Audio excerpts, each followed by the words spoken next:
भट्टी अर्थात जी परिवर्तन। भट्टी का मतलब ही है परिवर्तन। आदि में भी भट्टी चली थी, अंत में भी ये भट्टी। कितने वर्ष की है ये? आप लोगों को 14 वर्ष तो खत्म ही नहीं होते। पहले 11 से कब तक? 25 तक। वो अभी तक खत्म नहीं हुई, दूसरी भर्ती शुरू। तो कुछ रिजल्ट निकल रही है, नहीं निकल रही?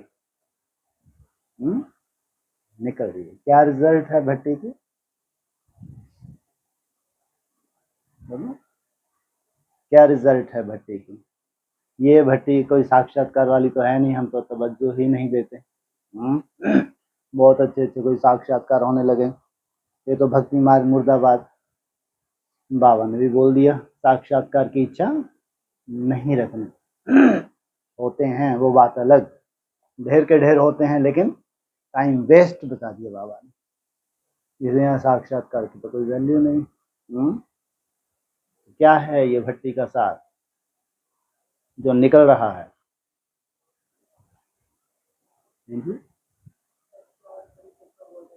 हाँ जी, और अच्छे परिपक्व हो रहे हैं, ठीक है। और जो सार निकल चुका है, जो पिछली 14 साल की थी, क्या सार निकला उसमें?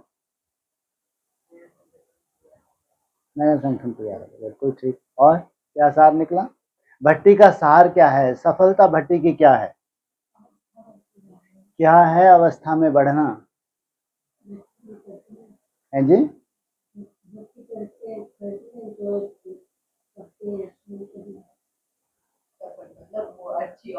और अच्छी और अच्छी, ठीक। हम ये बोल रहे हैं जो भी रिजल्ट निकली हुई है भट्टी की, आपका जो लक्ष्य है, आपकी सेटिस्फेक्शन का आधार क्या है भट्टी में, और आप सेटिस्फाई भी नहीं होते। निर्विघ्न तो आप लोग हैं ही, कोई काम धंधा आप लोगों को है नहीं सालों से, हैं जी। और भट्टी की सफलता क्या है? कैसे मालूम पड़े ये है भट्टी की सफलता? संस्कार एक होते जाए। क्या है संस्कार में खास मुख्य? हाँ, हमारी भट्टी है मुख्य रूप से एकाग्रता, निसंकल्प अवस्था। अगर इस वायुमंडल में निसंकल्प अवस्था की वृद्धि नहीं हो रही है तो जरूर कहीं ना कहीं भट्टी में त्रुटि है। हाँ, ये है कि एक साथ नहीं हो जाएगी, लेकिन कम से कम वृद्धि तो होनी ही चाहिए। हाँ, फिर चाहे लंबे समय तुमने अभ्यास किया है, भगवान की छत्र छाया मिले, या तुम्हारा लंबे समय का अभ्यास, अभ्यास ही तो मुख्य है। सहज होने लगे, निसंकल्प होना। सार है आत्म अभिमानी बनना। निसंकल्प माना कोई भी संकल्प नहीं है, ना अच्छा ना बुरा, तो क्या बन गए आप? आत्मा बन गए। आत्मा अर्थात मन बुद्धि। जब मन बुद्धि को आप स्टॉप करते हैं तो वो ज्वाला स्वरूप अवस्था कहलाती है। कितने भी कड़े संस्कार हों आपके, उसमें वो भस्म ना हो नहीं सकता। और ये निसंकल्प अवस्था तो बहुत असंभव है। फिर जिन आत्माओं की निसंकल्प अवस्था होती जा रही है तो वो कहेंगे वो कौन सा रूप धारण कर रहे हैं? ज्वाला रूप। जितना जितना तुम्हारा ज्वाला स्वरूप बनता जाएगा, इतना सुंदर वायुमंडल बनता है। कोई जड़ बुद्धि, बिल्कुल जड़ बुद्धि भी हो। अब तुम्हारी भट्टी की रूपरेखा सुबह कितने बजे से शुरू हो जाती है जी? 4 से। अब जब तुम पर्सनल उठते हो 1-2 बजे से, वो क्या भट्टी नहीं है?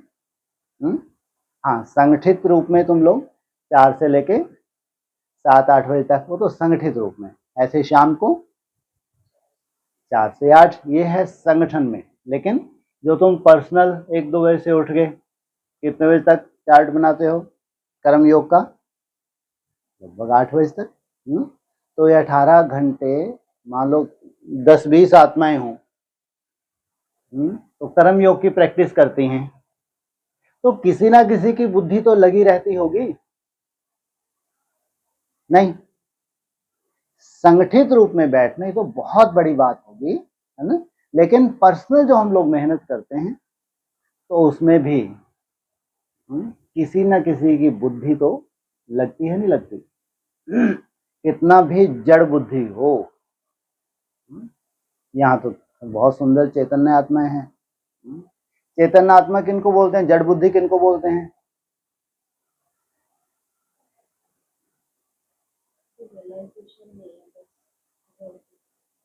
रियलाइजेशन नहीं है जड़ बुद्धि। क्या है जड़ बुद्धि, चैतन्य बुद्धि? बोलो। चेतना है तो जब आप बैठेंगे तो कुछ ना कुछ मनन चिंतन करेंगे। चाहे मेरा बाबा, मीठा बाबा, प्यारा बाबा की धुन ही क्यों ना लगाएं, चाहे आप कोई ड्रिल करें, चाहे निसंकल्प होने की प्रैक्टिस करें, इसको कहेंगे चेतना। क्या बोला? कोई जड़ बुद्धि क्यों ना हो। जड़ बुद्धि किसको कहेंगे? हाँ, कोई मनन चिंतन नहीं है ही नहीं। लाख कोशिश करने के बाद भी मेरा बाबा, मीठा बाबा नहीं निकलता, इतना हिसाब किताब इकट्ठा हो गया। तो वो जड़ बुद्धि भी तुम्हारी भट्टी में अगर बैठता रहे,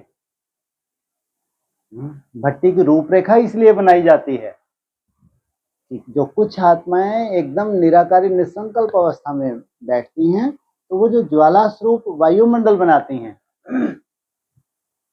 उससे वो जड़ बुद्धि का परिवर्तन ना हो नहीं सकता। हाँ, ये बात अलग है कि अव्यक्त आत्माएं उसको ज्वाइन ही ना करने दें, ये बात अलग है।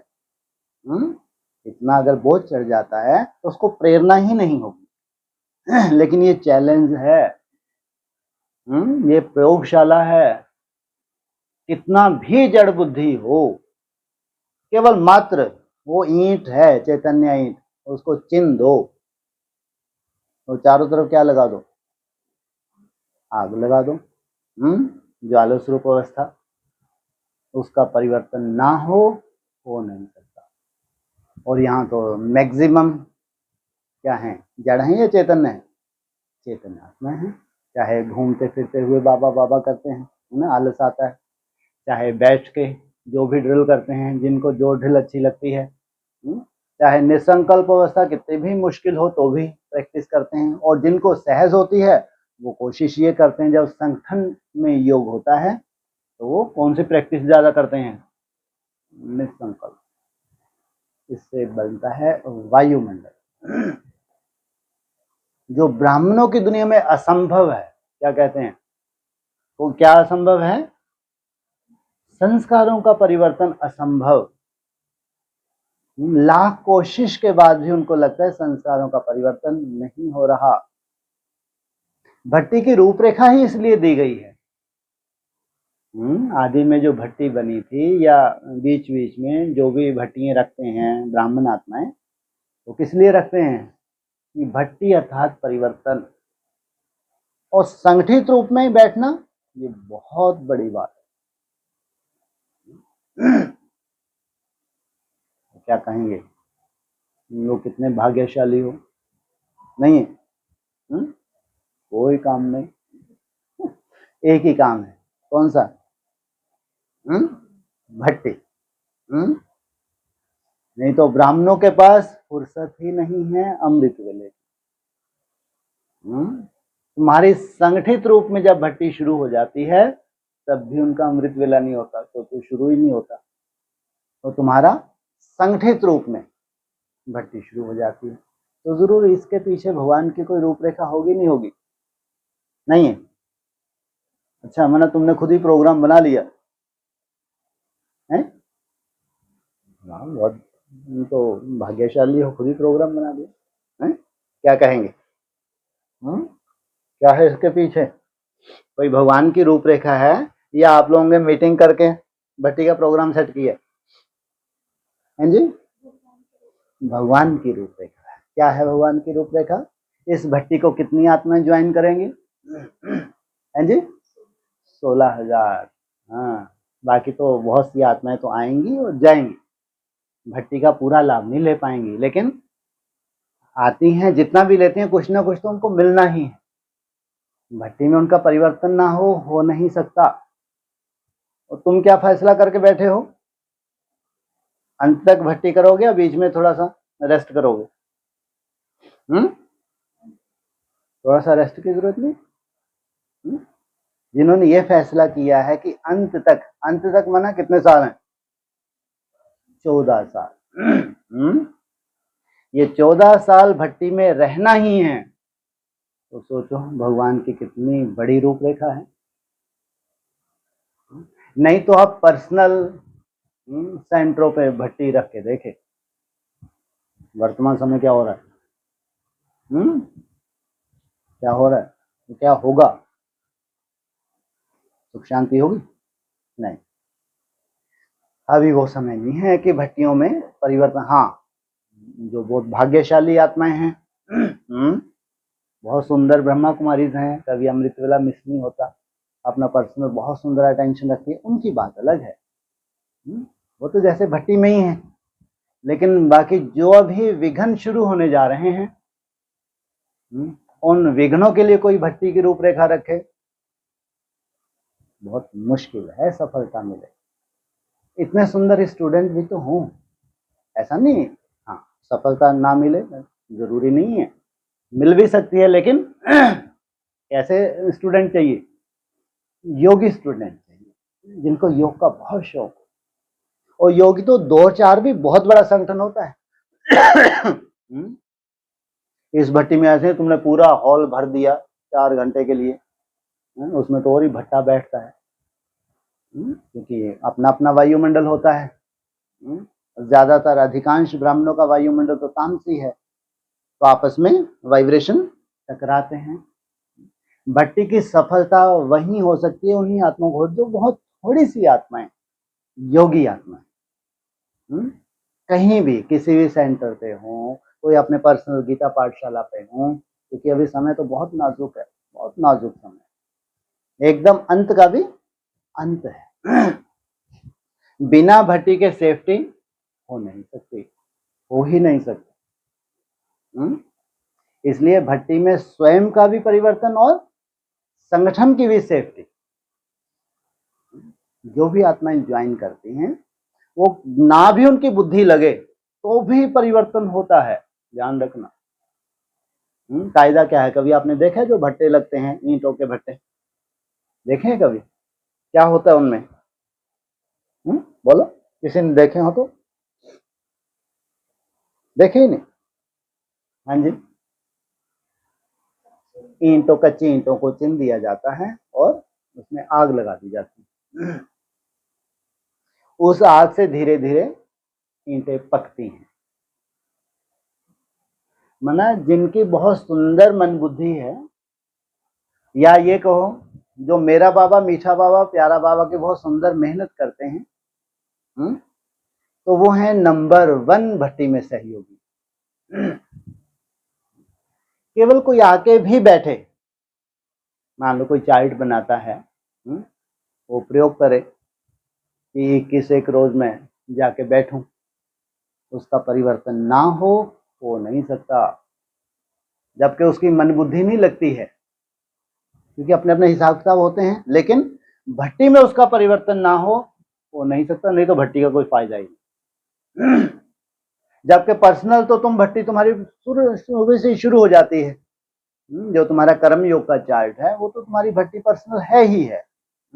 लेकिन जो संगठन में तुम 3-4 घंटे सुबह, 4-1 घंटे जो शाम को लगाते हो, उसमें अगर 1 घंटा भी कोई प्रयोग करे, केवल आके बैठे, ये हो नहीं सकता, उसकी बुद्धि भगवान में ना लगे।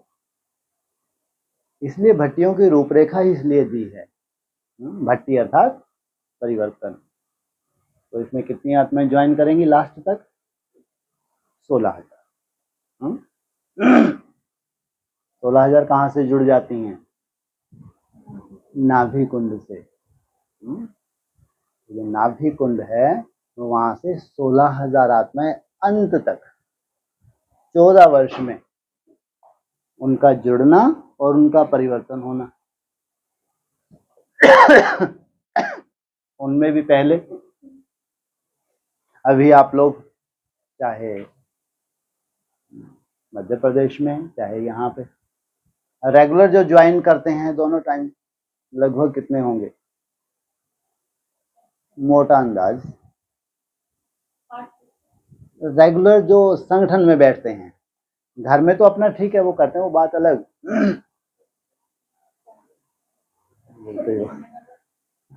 लगभग 20-25 तो होंगे ना। और 20-25 का ये आंकड़ा अव्यक्तवाणी में बोला है। जिनसे शुरुआत होती है तो उन 20-25 का ही आंकड़ा अव्यक्तवाणी में इशारा भी दिया है। 20-25 से फिर बढ़ते हैं तो कितने होते हैं? और बढ़ते हैं तो ये 300-400 की बारात बोले, उसमें 60-70 निकलते हैं एक्यूरेट।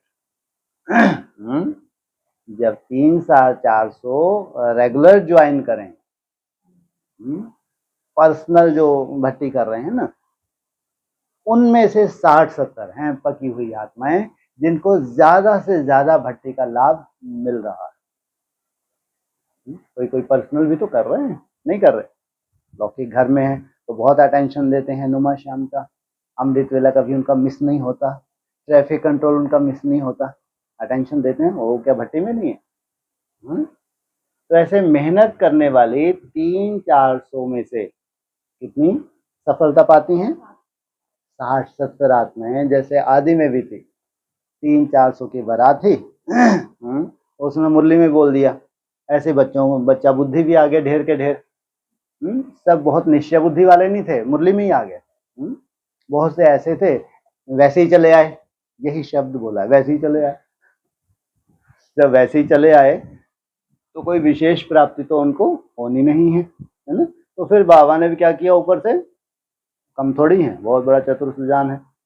जब वैसे ही चले आए तो इनको अलग करना, क्या करो, बैगरी पार्ट, बैगरी पार्ट की अनाउंसमेंट कर दी। तो बेचारे को चिंता होगी कि यज्ञ में तो अब कुछ बचा ही नहीं है, छाछ और डोडा ही मिलना है। तो खास ब्रह्मा बाबा का बेटा भी आओ, मैं जो ऐसे ही चले आए थे, हाँ ऐसे ही चले आए थे, उनको आउट करना था। तो 15 दिन का बैगरी पार्ट। तो कितने बचे? 60-70 बचे। तो कितनी सुंदर ड्रामा की नून है। वो 60-70 आत्माओं ने पूरे विश्व में माउंट आबू को क्या बना दिया? Light house. ये भट्टी की ही बलिहारी है। ये 60-70 आत्माएं, जबकि आदि में तो कोई ऐसी रूपरेखा भी नहीं थी याद की, लेकिन केवल अंडरग्राउंड रहना, उसमें भी कितनी ताकत है। ये तो कोई अंडरग्राउंड हो जाए, अंतर्मुखी बन जाए तो वो ही अनुभव कर सकता है, केवल अंडरग्राउंड। ये आदि में कोई ऐसी रूपरेखा थोड़ी थी, ज्ञान का भी बहुत ऐसा रिफाइंड रूप सामने नहीं आया था।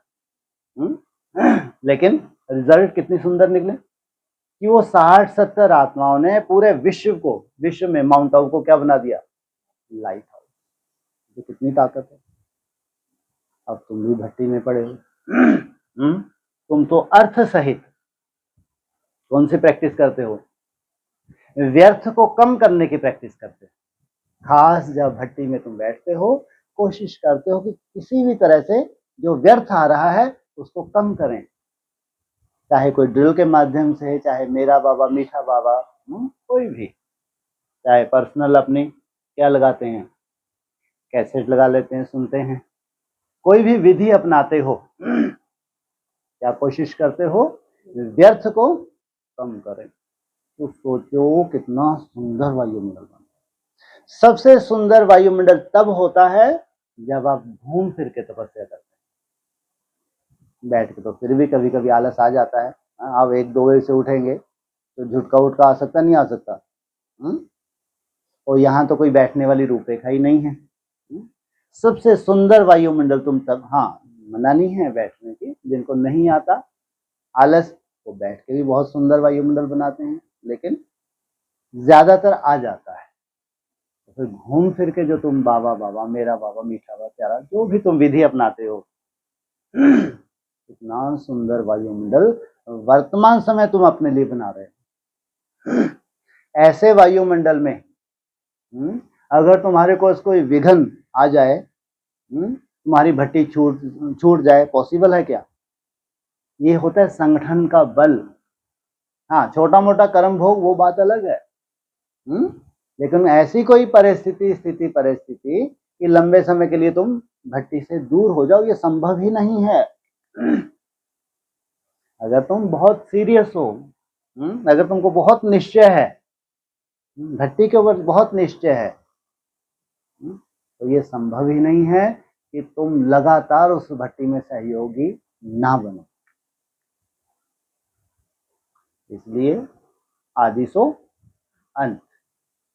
और जो आज असंभव है, सबसे बड़ा असंभव क्या है? निसंकल्प। सोचो, इसी भट्टी में इतने सुंदर रिजल्ट निकलने लगे, निसंकल्प अवस्था सहज होने लगे कोई कोई की। ये कोई चमत्कार नहीं है, ये वायुमंडल का प्रभाव है। जब आप संगठित रूप में बैठते हो ना, आप महसूस करेंगे। पर्सनल जब आप लोग याद करते हैं, उसमें काफी कई बार ज्यादा मेहनत लगती है। जब संगठन में आप याद करते हैं, तो आप देखना, पर्सनल जब करते हैं उसकी अपेक्षा संगठन में सहज होता है। क्योंकि जो एक ही वृत्ति वाली आत्माएं जब याद में बैठती हैं, कहते हैं ये बहुत बड़ी साइंस है। वो जो वायुमंडल बनता है, उस वायुमंडल से तुम्हारी याद सहज होती है। इसलिए क्या है ये रिसर्च सेंटर, सबसे बड़ी रिसर्च कौन सी है? सबसे बड़ी रिसर्च है कि भट्टी के द्वारा, ज्वाला स्वरूप अवस्था के द्वारा आत्मा का परिवर्तन, वो परिवर्तन जो असंभव है, वो परिवर्तन जो संस्कार आपको लगता है कब जाएंगे, नहीं जाएंगे, वो संस्कार तुम्हारे ढीले पड़ जाएं, धीरे धीरे वो संस्कार तुमसे विदाई ले ले। अगर ऐसा नहीं है तो भट्टी की सफलता नहीं है। ध्यान रखिए, अगर दिल से संगठित रूप में आप लोग बाबा को याद करते हो, तो ये हो नहीं सकता कि आपका जो भी संस्कार है, हर एक का कोई ना कोई संस्कार है, नहीं है, कोई ना कोई संस्कार है, उसमें परिवर्तन ना हो नहीं सकता। इसलिए आदि से भट्टी की रूपरेखा बनी हुई। अभी तो अंत का समय है, लास्ट समय है। कैसा समय है? एकदम और भयंकर समय है। लौकिक दुनिया के समाचार तो अभी देखेंगे 3-4 साल के अंदर। लौकिक दुनिया के समाचार है वो तुम देखोगे, ब्राह्मणों के समाचार तो तुमको मिलते नहीं, तुमको लेना देना भी नहीं है। कोई लेना देना है? ठीक है, सबका अपना अपना हिसाब किताब है।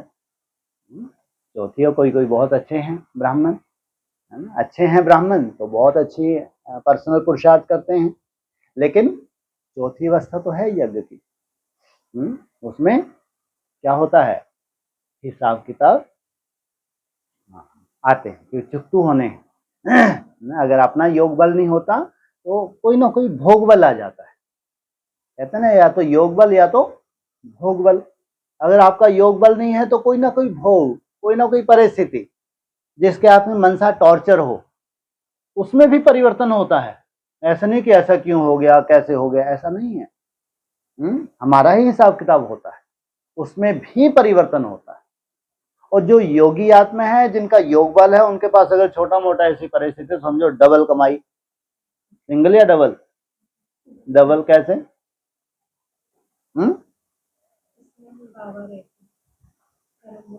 कर्म भोग बाबा रहते हैं।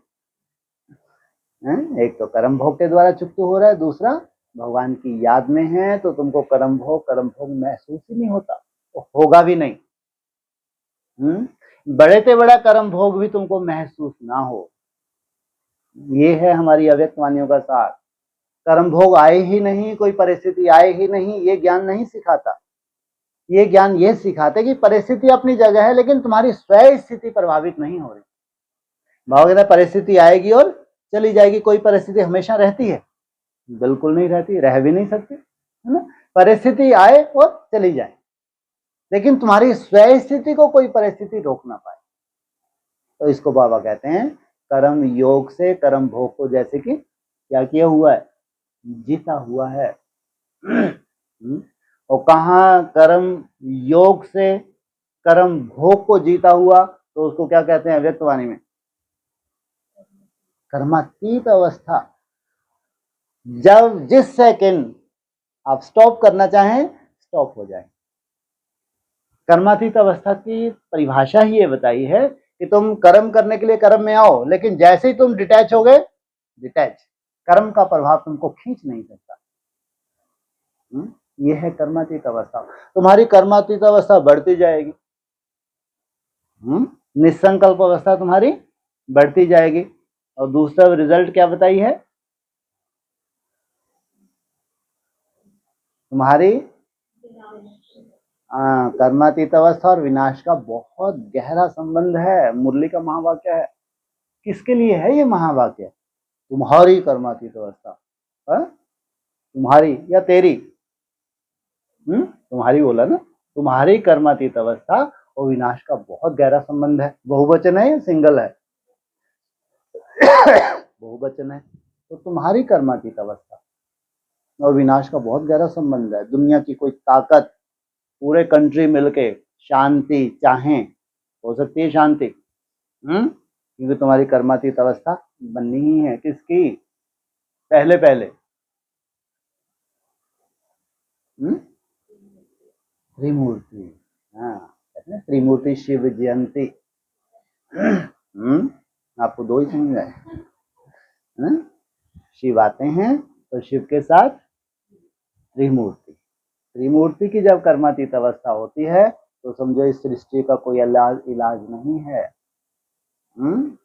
और उस त्रिमूर्ति में जो भी उनके वंशज हैं कितने तीव्र गति से ऊपर की तरफ जाते होंगे, क्योंकि बहुत गहरा संबंध है। हर एक स्टार में क्या है, राजधानी समाई हुई है, इसलिए थकना नहीं चाहिए। आगे चल के बहुत सुंदर व्यवस्थाएं हैं जो अचानक आपको लगेगा ये अचानक इतना सुंदर। पहले संकल्प रोकने में बहुत मेहनत लगती थी, अभी अचानक संकल्प कैसे रुकने लगे, अचानक। और फिर वो चकमक बैठा है, क्या करेगा, चकमक तुम्हारी बुद्धि को खींचेगा, तुम देहभान में रह ही नहीं पाओगे। मुरली में बोला, तो जो कितनी बड़ी बात बोल, तुम चाहो भी तो देहभान में रह ही नहीं पाओगे, वो चकमक तुझको ऐसे खींच लेगा। ये है उस अव्यक्त ज्योतिर्लिंगम का कर्तव्य, जो नंबरवार अपने बच्चों के ऊपर वो कर्तव्य करता है। इसलिए बहुत बहुत भाग्यशाली हो। क्यों क्यों हो, हैं जी, जो भट्टी मिली है, भट्टी की रूपरेखा मिली है। देखा, ये भट्टी की रूपरेखा कोई चाहे प्लानिंग करके कि नहीं हम तो भट्टी को चलाएंगे, संभव नहीं है। वो अव्यक्त आत्माएं जिनकी सहयोगी हों उनको कोई विघ्न भट्टी में कभी नहीं आने देती। ध्यान रखना, सबसे बड़ी ड्यूटी है उन अव्यक्त आत्माओं की जो दिखती नहीं है, लेकिन कोई भी ऐसा विघ्न भट्टी में आने ही नहीं देती हैं कि भट्टी का भट्टा ही बैठ जाए। तो इतनी बड़ी सेफ्टी करती हैं। सबसे बड़े सहयोगी हैं वो अव्यक्त आत्माएं जो दिखते नहीं हैं, लेकिन निरंतर तुमको क्या कर रहे हैं, तुम्हारे पास कोई ऐसा विघ्न आने नहीं देते। अगर तुम्हारी भट्टी ही खंडित हो गई तो सोचो, कोई भगवान का प्लान होगा ना, तो वो प्लान क्या हो जाएगा, सफल हो पाएगा? बिल्कुल नहीं हो पाएगा। इसलिए इतने निश्चय बुद्धि रहना चाहिए कि हम बहुत भाग्यशाली हैं अगर हमको भट्टी मिली। इस भट्टी में जितना तुम सहयोग करते हो उतना निर्विघ्न भव का वरदान लेते हो और संगठन को भी निर्विघ्न बनाते। सहयोग देने के लिए आना भी पड़ता, नहीं पड़ता, नहीं आना पड़ता, आना पड़ता है। नहीं तो घर में भी तो याद कर सकते हैं, नहीं कर सकते, ऊपर से नीचे आते नहीं आते, नहीं आते। तो आके बैठते हैं, तो ये भी तो सहयोग है। नहीं अपने घर पे याद नहीं कर सकते क्या? नहीं कर सकते। लेकिन जो इतनी वैल्यू देते हैं भट्टी को, कि हम भट्टी में जाके बैठें, उनको तो कभी भी संशय नहीं होना चाहिए कि हमारा परिवर्तन होगा या नहीं होगा, कभी भी संशय नहीं होना चाहिए। भगवान ही आपको प्रेरणा करता है कि हम संगठन में जाके बैठें, जबकि घर पे याद नहीं कर सकते क्या? नहीं कर सकते? कर सकते हैं। हाँ, लेकिन ये प्रेरणा होती है कि नहीं जाके संगठन में बैठे, कि संगठन होता ही है। अगर 2 4 6 8 10 ज्वाइन करते तब तो संगठन होता है। ये बहुत बड़ी सेवा है, बहुत बड़ी लेकिन सबसे बड़ी सेवा है। संगठित रूप में भट्टी को सफल करना, भट्टी को ज्वाइन करना। हाँ, वो आपके ऊपर है, कितना आप ज्वाइन करते हैं। अगर कम से कम भी आधा घंटा 1 घंटा भी देते हैं, कोई ऐसी स्थिति परिस्थिति है, कोई मजबूरी है, तो बाप जानता है ना। फिर तो आप घर में भी याद कर रहे हैं, ऑफिस में भी याद कर रहे हैं, तो आप भट्टी में हैं या भट्टी में नहीं है। कोई स्थिति परिस्थिति है तो आप वहां, आपको जो चिंता है, वहां जो चार्ट बना रहे हैं, तो समझो आप भट्टी को ही ज्वाइन किए हुए हैं। लेकिन जो निर्बंधन है सबसे भाग्यशाली है। निर्बंधन संगम युग पे होना बहुत बड़े भाग्य की बात। वो तो पूरा समय अपना दे सकते हैं, क्योंकि संगठन चाहिए बाबा को। बिना संगठन के परिवर्तन नहीं हो सकता। इसलिए जो भट्टी को ज्वाइन करते हैं, उनको कौन से स्वयमान में रहना चाहिए? बोलो। भले ही तुम जन्माष्टमी तक खास क्या कर रहे हो, जन्माष्टमी तक है जी विघ्न विनाशक का प्रयोग कर रहे हो, लेकिन जो भट्टी ज्वाइन कर रहे हैं उनको तो अपने आप को सर्टिफिकेट दे लेना चाहिए कि हमारे पास कोई विघ्न अटक नहीं सकता। नहीं तो जो संगठन का बल है, उस बल से जो कार्य होना है वो कार्य कैसे होगा? इसलिए आपकी हिम्मत से अव्यक्त आत्माएं सहयोगी होती हैं। इसलिए बाबा भी कहते हैं हिम्मत रख बच्चे, मदद।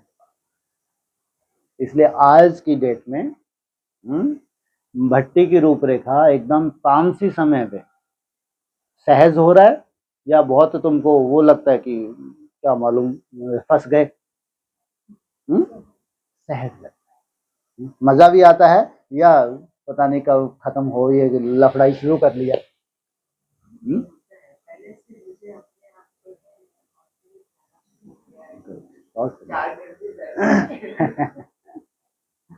बहुत सुंदर। यही परिवर्तन है। जब आपको अच्छा लगने लगे, अच्छा लगना ये नहीं कि हम कोई निराकारी स्टेज में टिक रहे हैं, है ना, लेकिन जब खुशी खुशी से आप ज्वाइन करते हैं, ऐसे नहीं कि बैठते से आप कोई निराकारी स्टेज में चले गए या कोई व्यर्थ नहीं आ रहा, लेकिन आप खुशी से ज्वाइन करते हैं कि नहीं मेरे को ज्वाइन करना। तो सोचो बाबा को कितनी खुशी होती होगी। अंतर है खुशी से ज्वाइन करना, मजबूरी से ज्वाइन करना। जब आप खुशी से ज्वाइन करते हैं तो उसकी बहुत बहुत वैल्यू है। और भट्टी में आपका परिवर्तन ना हो तो भगवान का कार्य जो होने जा रहा है वो होगा ही नहीं। 16,000 ज्वाइन करेंगे ना, 60-70, और उसके बाद 300-400 में तो निकली है सीधा।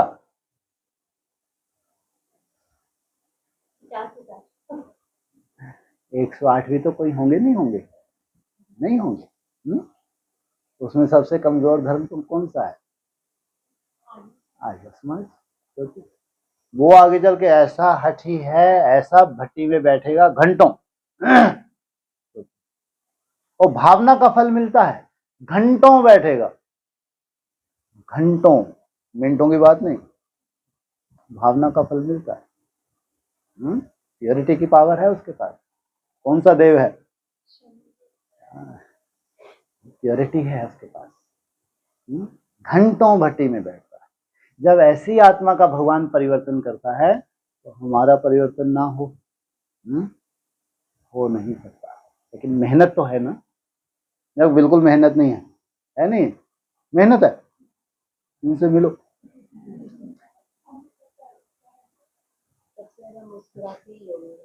हाँ, ऐसे ईर्ष्या सी होती है, जबरदस्ती मुस्कुराती रहती है।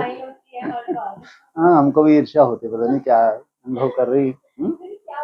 ऐसे सब मुस्कुराए, है ना, ऐसे ही बाबा सामने ही आपके बैठा रहे, आपकी खुशी गायब ही ना हो। तो ऐसे बहुत सुंदर अनुभव, एक से एक अनुभव भट्टी में बाबा करवाते हैं।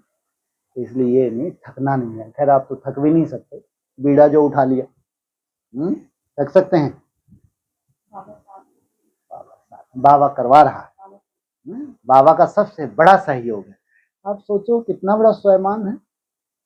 अगर भगवान ने आपको चुना है भट्टी के लिए, तो आप कितने भाग्यशाली हो, सोचो आप।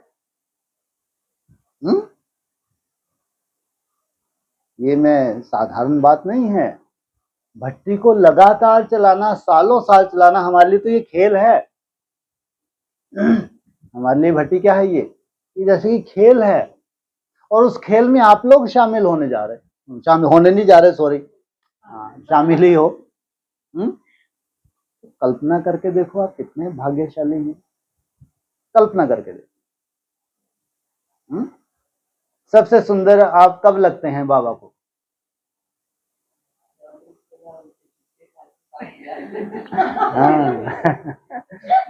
अमृत वेला जब आलस आता है, फिर मुंह धुलाई करते हैं, फिर घूम फिर के करते हैं, तो सबसे सुंदर भगवान को आप लगते हैं। ये है असली मेहनत। इसी में अक्सर आत्मा थक जाती है। आलस बहुत बड़ा शत्रु है, साधारण नहीं। अलबेला पर वो आलस बहुत बड़ा शत्रु। उसमें आपको प्रेरणा हो, घूम फिर के करे, तो सोचो भट्टी में कितना बड़ा सहयोग होता है। ऐसे में आपकी भावनाओं का फल ना मिले, भट्टी की सफलता ना हो। अब ये 3-4 साल का टारगेट है, नहीं है कुछ टारगेट भी तो है, नहीं है? तो टारगेट पूरा ना हो नहीं सकता। ध्यान रखना, तुम्हारी, हाँ, ये तुम्हारी जो भट्टी है, तुम अपना परिवर्तन करना है। कोई इसलिए भट्टी नहीं करते हो कि कोई विशेष टारगेट लेके, ऐसा नहीं है। वो टारगेट की नूंद है, लेकिन भट्टी किस लिए करते हो? स्वयं के परिवर्तन के लिए, ताकि कोई ऐसा विघ्न ना आए, सुख शांति बनी रहे। भट्टी तुम इसलिए करते हो, लेकिन उस भट्टी में स्वतः ही नूंद है। कुछ ऐसी सुंदर सीन है जिनको कोई टाल ही नहीं सकता। बड़ी से बड़ी सीन है, जो ब्राह्मण कल्पना भी नहीं कर सकते, उनकी नूंद ही है। इसलिए उमंग उत्साह से भक्ति को करना, और मजबूरी से। लेकिन यहाँ जो भी बैठे हैं, ऐसा नहीं लगता कोई मजबूरी तो यहाँ है ही नहीं। यहाँ तो सब उमंग उत्साह, खुशी से ही भक्ति कर रहे हैं। हमको भी लगता है हम भी बहुत भाग्यशाली हैं। कहाँ थे और बाबा कहाँ से कहाँ ले आए। और फिर बाबा ने जैसे कि टूलेट का बोर्ड जैसे ही लगा दिया, क्योंकि सबके बस का है कहाँ, है ना। आप किसी को भी 2-4 को ज्वाइन करवा दो तो वायुमंडल खराब करते हैं। इसलिए हमेशा ध्यान रखना है, जितनी कम सुंदर आत्मा है, योगी आत्मा, उतना सुंदर वायुमंडल बनता है। खासकर भट्टी में एक सी विचारधारा वाली आत्मा जो होती है ना, थोड़ी सी आत्माएं बहुत सुंदर वायुमंडल बना सकती हैं। जितनी जास्ती आत्माएं होंगी, उनके अपने हिसाब किताब होंगे, तो उतना सुंदर वायुमंडल नहीं बनता। इसे ये संकल्प तो नहीं आता वो टाइटोट को। लेकिन सफलता तुम्हारा जन्म सिद्ध अधिकार है। जिस टारगेट को लेके, जिस परिवर्तन की रूपरेखा को लेके तुम भट्टी कर रहे हो, वो है तुम्हारा मेन टारगेट। इसलिए अभी फिलहाल तो इसका क्या नाम दे दिया? कहाँ बैठे हो? रिसर्च सेंटर में बैठे, रिसर्च कर रहे हो, एकाग्रता के रिसर्च कर रहे हो। एकाग्रता से सबसे सुंदर ज्ञान तुम्हारे अंदर जो है क्या है? हर एक आत्मा के अंदर क्या है? बोलो। कुछ नहीं है। हर एक आत्मा के अंदर क्या मर्ज है? ज्ञान भी मर्ज है सबके अंदर। हर एक की अपनी अपनी कैपेसिटी है। जितनी तुम्हारी एकाग्रता बढ़ती जाती है, स्वतः ही वो ज्ञान क्या होता है? मर्ज से इमर्ज होता और वो एकाग्रता से जो तीव्र गति से तुम्हारे विकर्म विनाश होते हैं। एकाग्रता तो बहुत बड़ी साइंस है ना, नहीं है?